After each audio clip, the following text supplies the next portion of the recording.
Dit is de podcast van Omroep Friesland. Noordwien.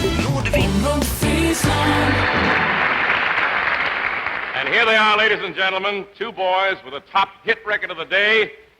They're two brothers, Don and Phil, the Everly Brothers.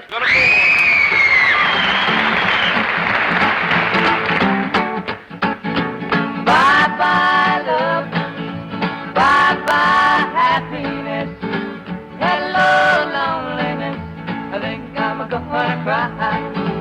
Bye-bye love, bye-bye. Bouke Algraaf, we praten over herinnerings in de muziek. En een van de herinneringen, denk ik, die het gast is binnen de Everly Brothers.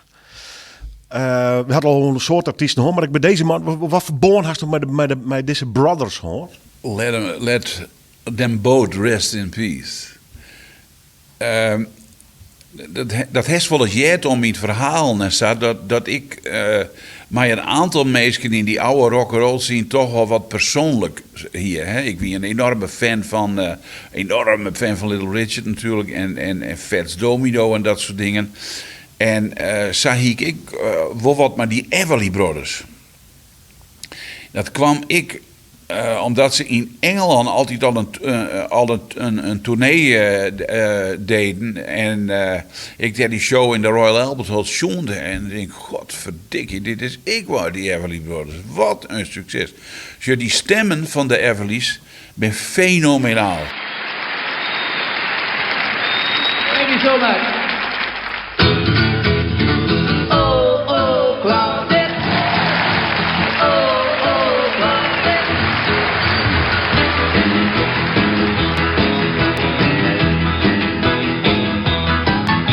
I got a brand new baby and I feel so good. She loves me even better than I thought she would. I'm on my way to her house and I'm plumb out of breath. When I see you tonight, I'm gonna squeeze her to death, Claudette.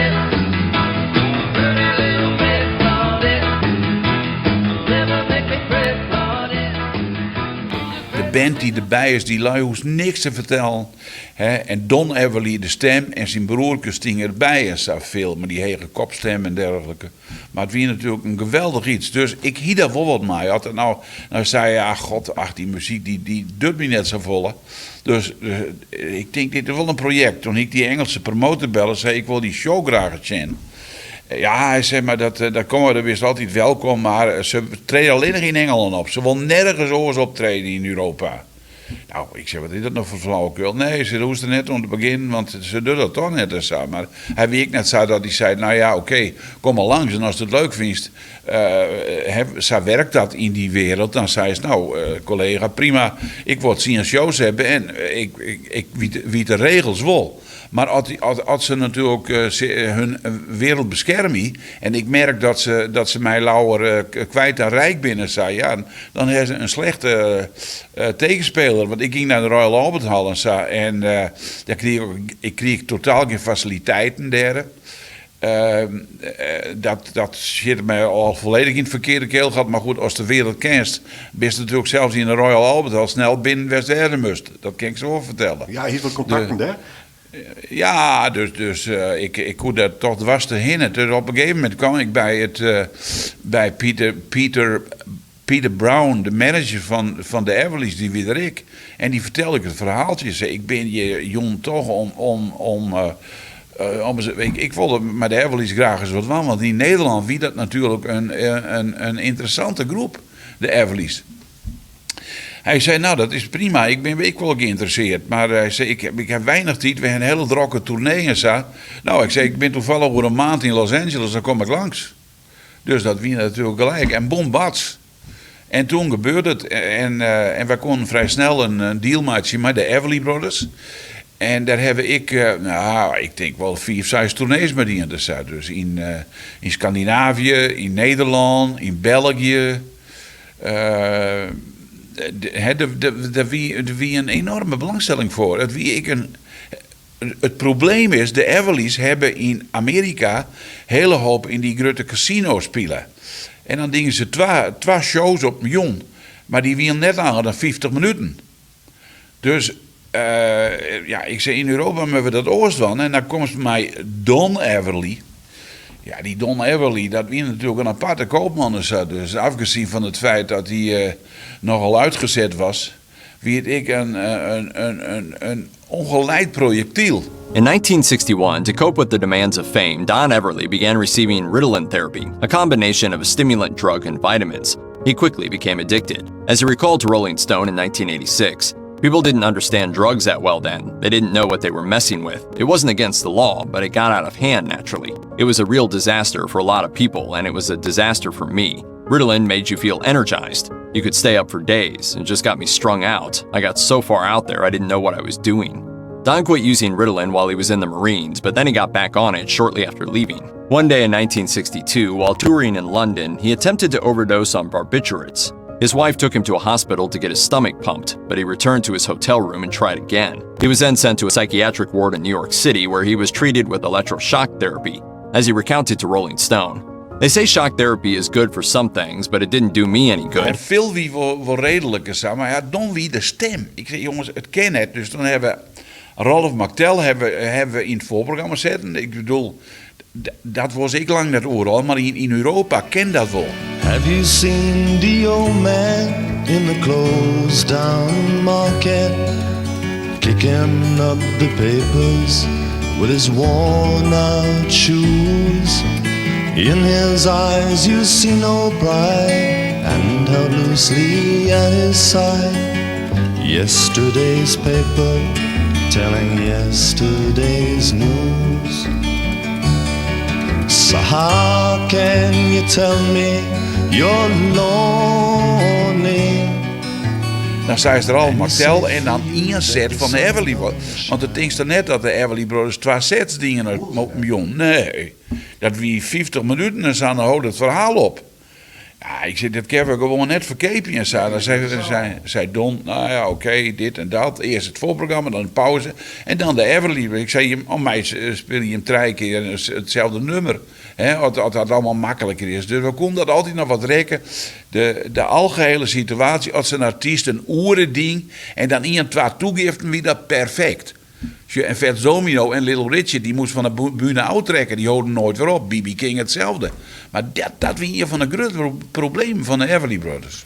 Wie dat dwarsegiet of kon ze Ja, gewoon dat in de mind dat wie van Don en zei Don, nou oké, dan doen we dat zo. Maar vervolgens stapten ze naar het 3 kwartier weer van het podium houden, zoiets wel. En daar gingen we toch op een gegeven moment ging dat zenuwswerk. En dan zeiden ze, ja, het is natuurlijk machtig mooi die Everly's, maar het is spiritekort. En dat hebben wat moeilijk.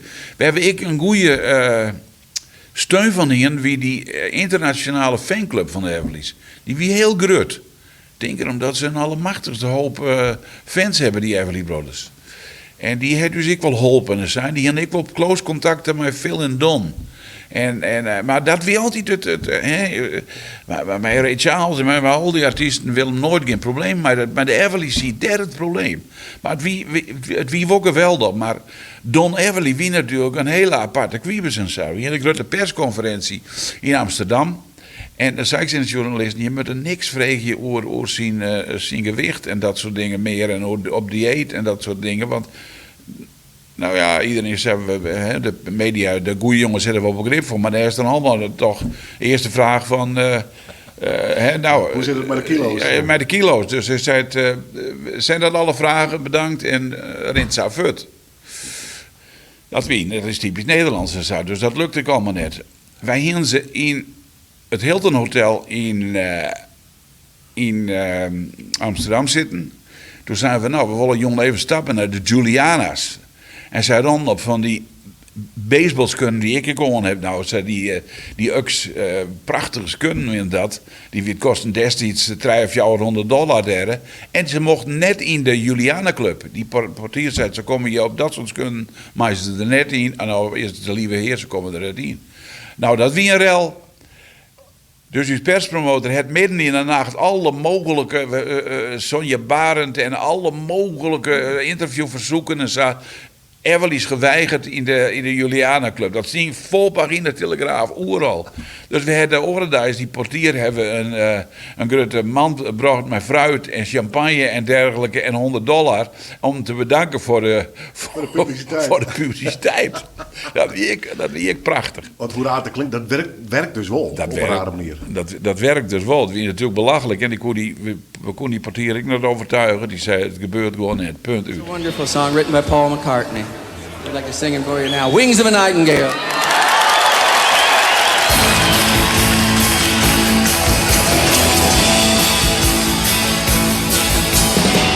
When I love, I get a feeling like I'm traveling through this time. On the wings of a nightingale.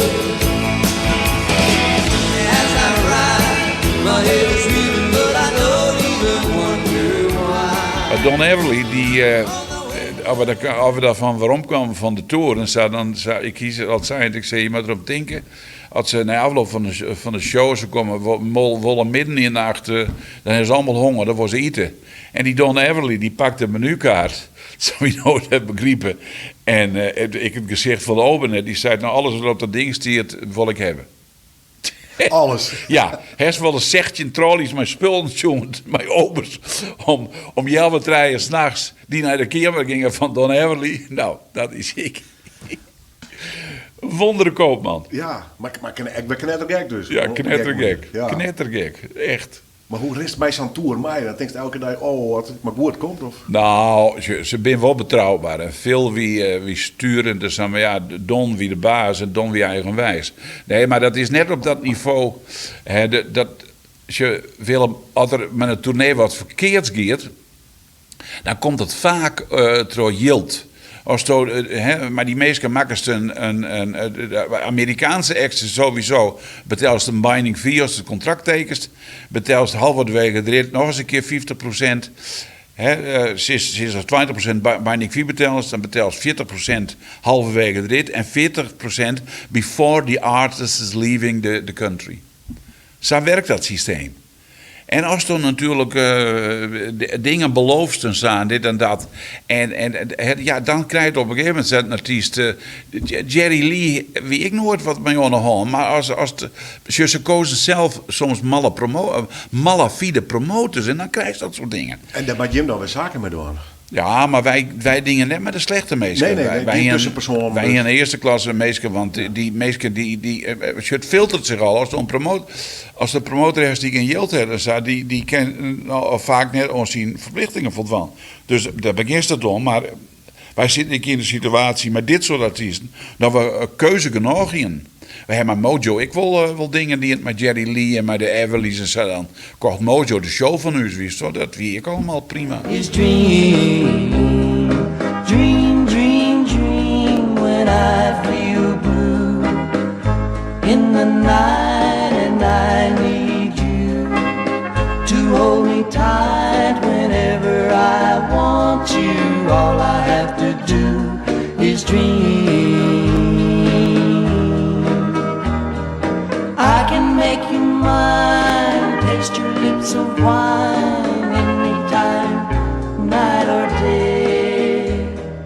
Only trouble is... Een artiest zei het eigenlijk net, of de moest er een rotzooi van maakt dat die Amerikanen met gewoon een goed 5-sterren hotel hebben, met roomservice, met dit en dat, al dat soort dingen. Wat in de rijder zit, dat moest wel nijkomen. Dan kan ze net die naar een hotel zetten. Dus Amerikaanse topartiesten en Amerikanen binnen een hoge standaard wend. Dus dat moest wel dan. En als dat net dus, dan krijg je het probleem. Maar wie het altijd 5 sterren, maar bijvoorbeeld Everly Brothers, wie dat niet ja, dat wel. En dat wij in Nederland zien, dan vonden ze dat ik prachtig om bijvoorbeeld 5-6 dagen niet heel een hotel te zitten. Elke jongen rond er in Nederland is Leeds. Dus dat wie al fantastisch, Maastricht, Speedy en dan jongens van in Amsterdam. Dat vond iedereen prachtig. Dus wij dingen wel alles om de meesten ik te pamperen. Dat durven we nog steeds. Mark Elman. Something's gotten hold of my heart, keeping my soul and my senses apart. Something's gotten into my life, cutting its way through my dreams like a knife. Die wil graag in een hotel hebben. Nou, dan regelen we dat. Dus dan onderhandels en zo. Dus we doen wel alles eraan om het artiest naar de zin te maken. Ja, maar de Bing Grenzen neem ik aan. Hè? Ja, de Bing Grenzen. Daar wist ik net gek. Dat zei ja, alles... Ja, het krijgt wel eens riders binnen dat stinkt van jongens, dit gaan wij niet redden. Nee, maar als je de rijders ben ik standaard eigenlijk een boek. Dan zei ze, nou ja, er kan wel 20 pagina's uit. En dat stuurt ze naar die agent en dan zei ze, en als dat redelijk is, dan vinden ze dat ik goed. Agreed. Dat het not acceptable is en zo. Dus, Ja, maar dat soort jongens is de Everly Brothers. Hoe zit die trouwens? Zit die in een kleikamer? Dan moest niet een man naar pad of zo? Of, Ja, die jongens konden gewoon... Het is kijk als die broer en dood. Je horen van elkaar, je bent broers. Maar je kent het elke dag naast elkaar. En dat is met de Everly Brothers. Ze hadden natuurlijk op een gegeven moment de media een hele rel van maken. Dat ze konden niet meer opzitten en dit en dat. Nou... Zie je dus wel eens wat artistieke problemen, maar voor de rest winnen het wel echte broers.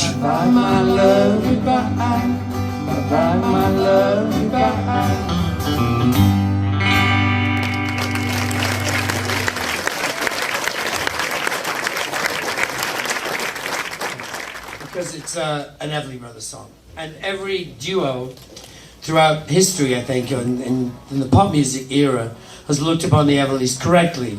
As being the archetypal, the ideal, the ne plus ultra of duos, and we're no exception. And if you talk to any other Simon and Garfunkel or Lennon and McCartney or the little duo I had in the '60s, Peter and Gordon, we all of us look. Thank you very much. We all of us looked to the Everlys as being, the finest that there's ever been. En Don wie eigenzinnig en Phil wie een gentleman, een aardige jongen. Maar je moet ik eerlijk zeggen dat Don de stem van de Everlys wie. Het wie natuurlijk, en Phil jij er ik bij. Het wie natuurlijk qua samenzang heeft de wereld nooit weer zo'n groep hand als de Everly Brothers. Nee, dat wie echt ongelooflijk. Dat wie ongelooflijk. Ja. En als ze op het podium zingen, dan straalden ze dat ik wel uit. Dus wie koos net zeggen, goh, wat is dit slecht, wat is dit of dat, wie van, boom. Hoe werkt het met dat soort mannen? Ik bedoel, make je zelf soundcheck in die grote zaal, of leerden ze dat waan? En nee. Dan piano's en alles in die kleine dus het hele circus, dat zie je vanaf, er wordt straks schema, de opbouwen zijn vanaf vaak een uur is 11:04, dus dan beginnen de soundchecks en daar is iedereen bij. Dat vindt een artiest wel heel erg belangrijk. Ja. En de hele serieuze meisjes, Ray Charles, die nooit soundchecken. Die zei, iedereen kent mijn muziek. En mijn meisjes doen dat wel. En dat wie ik perfect. Ja. Maar Ray Charles kiest net voor de soundcheck. B.B. King ding altijd hetzelfde soundcheck. En de Everly Brothers dus. En de Everly Brothers zingen dat ik. Ja. Wie een hoop gedoe trouwens bij de ritten van het hotel naar zijn zaal en dat soort man. Dan moest het al in. Nou ja, er is natuurlijk wel de limo's en die erbij heerst en de bus. En dat wie ik op een gegeven moment wil mee dat een strakke organisatie is. Dus we hebben vaak goede Engelse tourmanagers op zitten. Dus die werken dat uit en dat we op een knop drukken en zo ging het. Dus het voorwerk met zo'n tour is ook altijd belangrijk. En dat is in alle opzichten zo dat goede promotors is die ik het vak begrijpen. Als het met amateurs werken is, ja, dan is het vaak probleem. Maar bij die standaard, in die tijden weer een hege standaard, ja, werkt ze alleen nog met de top van Europa qua promotors.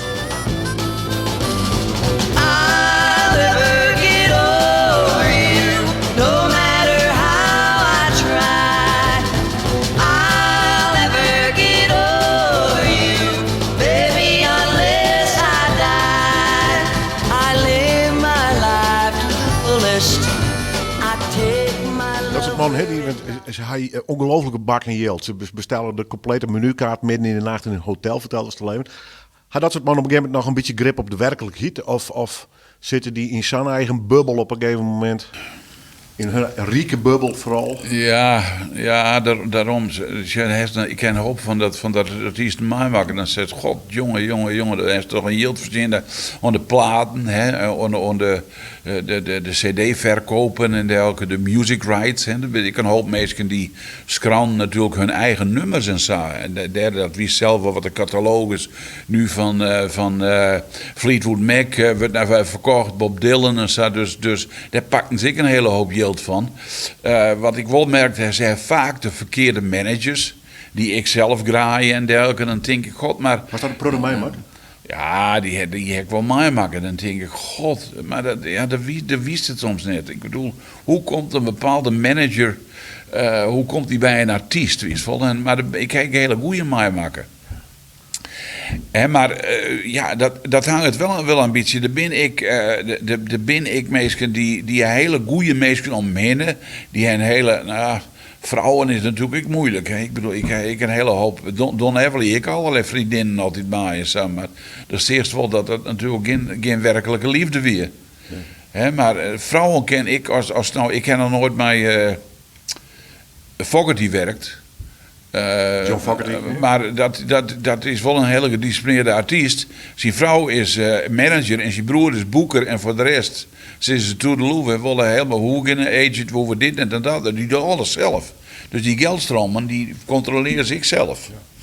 Ja. En artiesten hebben ik wel. Dan ben ik forensische accountants die vroeger... de platenmaatschappijen controleerden dat ze genoeg de royalties uitdeelden.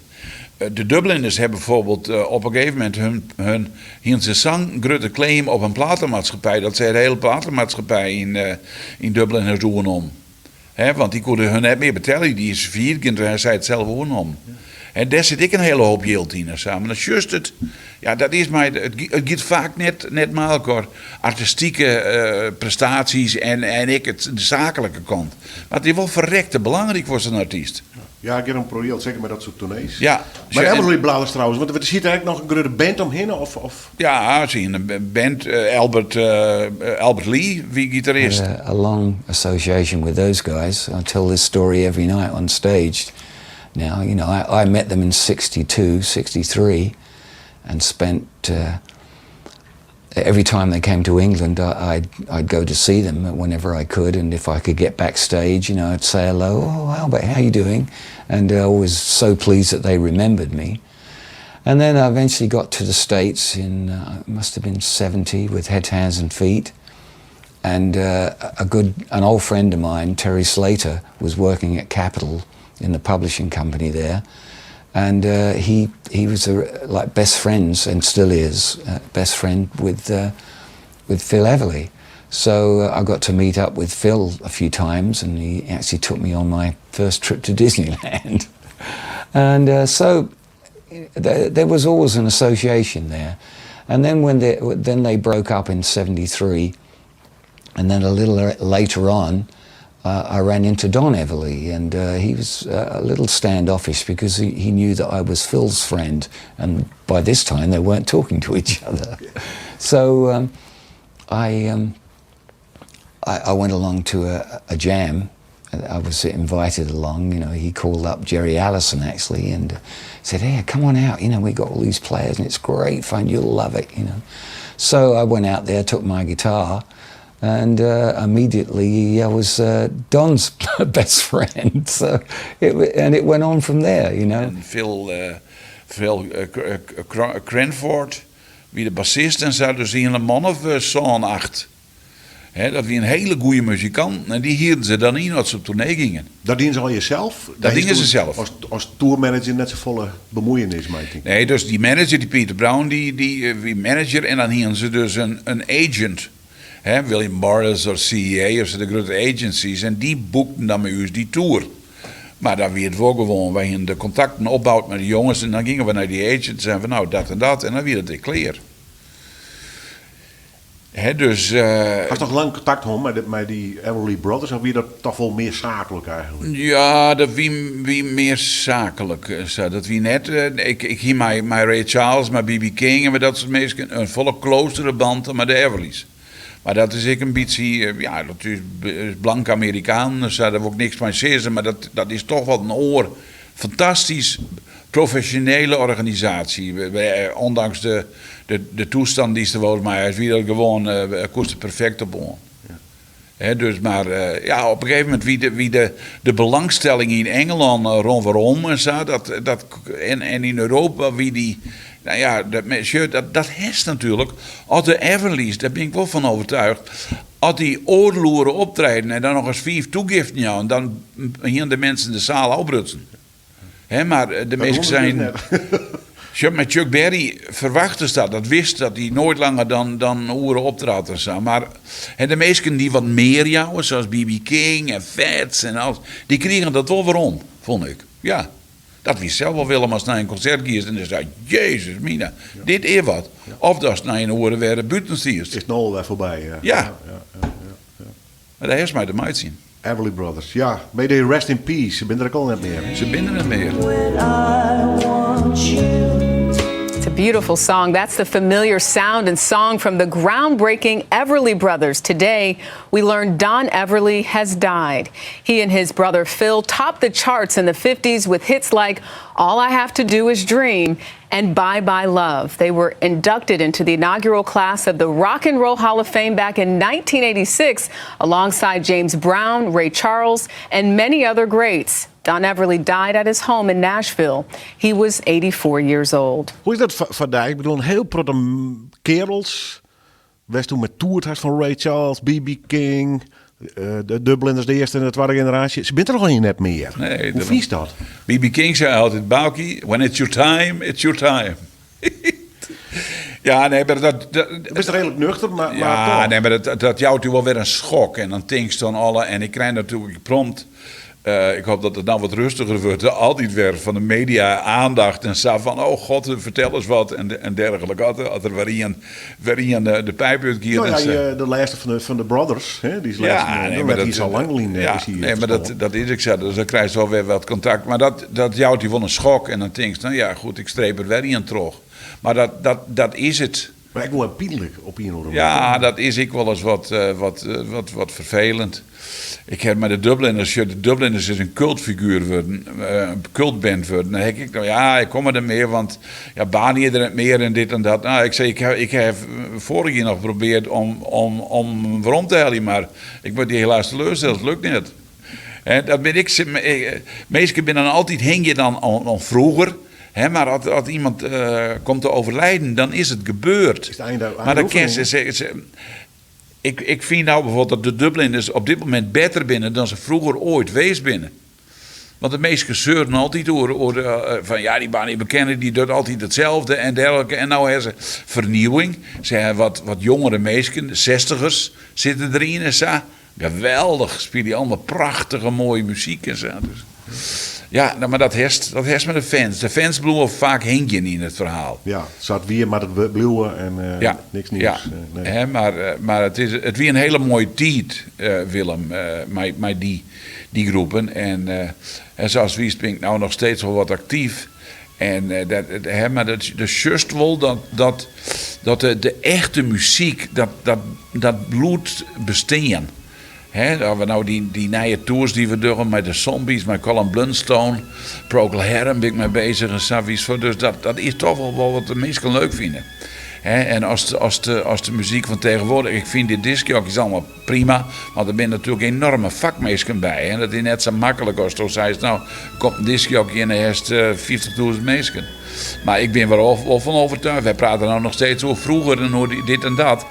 Dat door 20, 25 jaar net meer hoe een discjockey is. Dat we zeggen, ja, die ding dit en dat is een heel oor verhaal. Dat is een hele oren beleving. Dus dan moest het ik zeggen, dit soort artiesten zongt mooi. Maar het is ik vaak de hele uitstraling wat ze hebben. Van de mens. 50 jaar praat iedereen over Springsteen. Dat is de stem, de uitstraling, de band en alles. Muziek is wel voor oren wat dat betreft. En dat bloedt het ook bij hetzelfde, op een gegeven moment. Ja.